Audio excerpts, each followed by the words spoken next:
예, 저 외교부 장관님께 먼저 그 트럼프 대통령이 SNS를 통해서 관세 재인상 그걸 발표했던 거에 대해서 좀 말씀드리고자 합니다. 그 트럼프 대통령이 이렇게 SNS에 올리기 전까지 우리 장관님이나 또는 산업부 장관님도 전혀 그런 걸 모르고 있었던 거 아니겠습니까?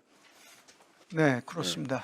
그리고 불과 며칠 전에 이제 김민석 총리께서 미국을 방문해서 벤스 부통령하고 면담을 할 때 벤스 부통령이 쿠팡 얘기는 했지만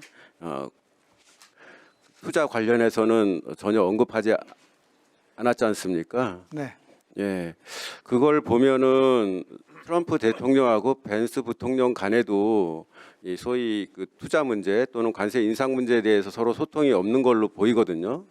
그게 이제 합리적인 판단이죠.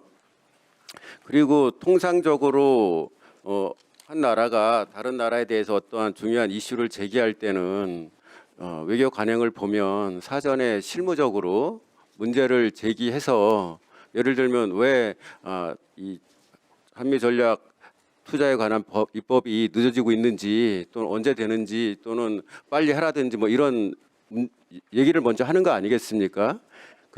이 사안의 경우에는 뭐 외교 당국을 통해서 하거나 또는 이 투자 업무를 담당하는 기관 간에 그걸 얘기하는 게 정상이고 그런 게 안 됐을 때 뭐 대통령이 나서고 이런 건데 사전에 그러한 움직임은 잘 관측이 안 됐던 거죠. 없었던 거죠. 네, 그렇습니다. 그 기존의 외교 방식과 좀 다른 트럼프 대통령의 그 트위터, 지금 이제 X, 이것은 우리만의 문제가 아니고 전 세계적 여러 가지 이슈에 대해 잘 알려진 일이죠. 사실 그 트럼프 대통령의 그 SNS 메시지를 보면은 국회에서 입법을 안 하고 있다는 거를 콕 집어서 얘기를 했는데 일본과 비교해 보면 일본은 이제 입법 과정 필요 없이 미일 간의 투자 문제에 아마 논의가 있었을 것 같은데 우리는 절차상 이 법이 국회에서 통과돼야 투자 공사도 설립이 되고 또 그 법에 따라서 미국과 투자 분야를 논의하는 거 아니겠습니까?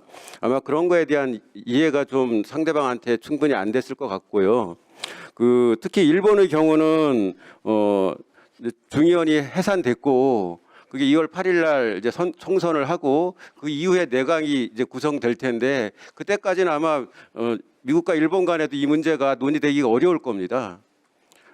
왜 이 말씀 드리냐면 우리는 법을 만들어야 미국과 이 투자 문제를 논의할 수 있는 거고 근데 이게 재정법이고 굉장히 중요한 법이고 뭐 저도 법을 발의했습니다마는 법안을 현재 국회에 6개의 법안이 발의돼 있고 또 확인해 보니까 어제 국민의힘 의원님이 또 하나 법안을 발의했다고 하더라고요. 그리고 이 재정법이 그리고 작년 12월에는 예산 문제 그리고 올해 1월에는 이 법안 소관 상임위원회 기재위에서 지금은 이제 재경위로 바뀌었나요? 거기서 인사청문회하고 했기 때문에 사실 절차상으로 보면 크게 늦어진 것도 없거든요. 그래서 미국 측에서 보면은 조금 납득이 안 될 수 있지만 일본이나 우리 사정을 충분히 잘 설명하면은 저는 이해가 될 수 있을 거다.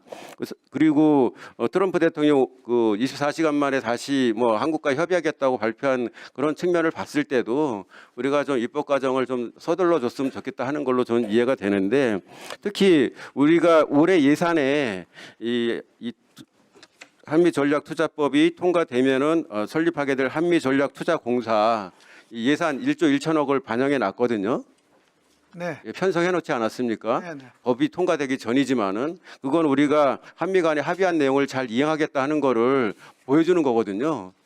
이런 부분을 좀 미국 측에 좀 잘 설명했으면 좋겠고 또 우리 국회 입장에서는 당연히 절차상 필요한 과정을 거쳐서 입법을 해야 된다고 생각하는데 저는 하나 좀 말씀드리고 싶은 게 사실 트럼프 대통령이 아주 굉장히 기존의 외교 관행 또는 관리하는 벗어난 그러한 조치들을 하고 있는데 그러한 일이 있을 때마다 마치 우리가 잘못한 것이냐 우리가 문제가 있는 것이냐 이렇게 하는 것은 굉장히 잘못됐다고 생각합니다.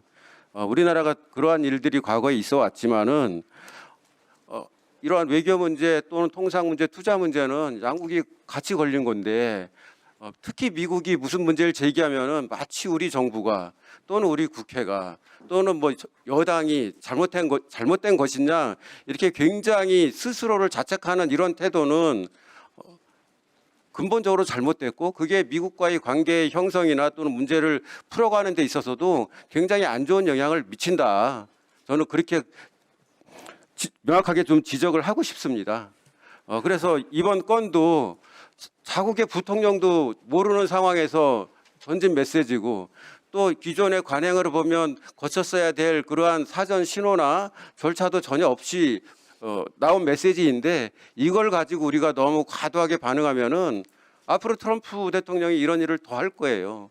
이럴 때일수록 우리가 차분하게 대응하는 게 중요하다. 저는 그런 말씀 드리고 싶고 저는 이거에 대해서 저 장관님 말 좀 답변 좀 듣고 싶고요.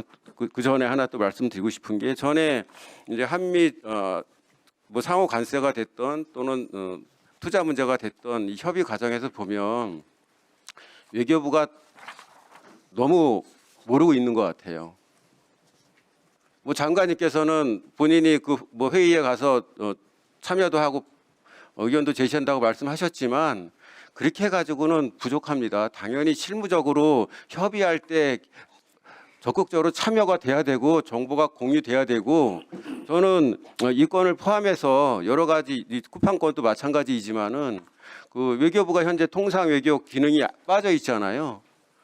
그게 큰 영향을 주리라고 보는데 이런 문제가 있을 때 대사관의 상무관이 됐던 또는 우리 산업부가 됐던 또는 재경부가 됐던 이런 현안들에 있어서 외교부하고 각 층에서 협의가 잘 되고 있는지 협의가 안 되고 있다면은 정말로 큰 문제가 아닌지 그럼 앞으로 어떻게 해야 되는지에 대해서 장관님의 말씀을 좀 듣고 싶습니다.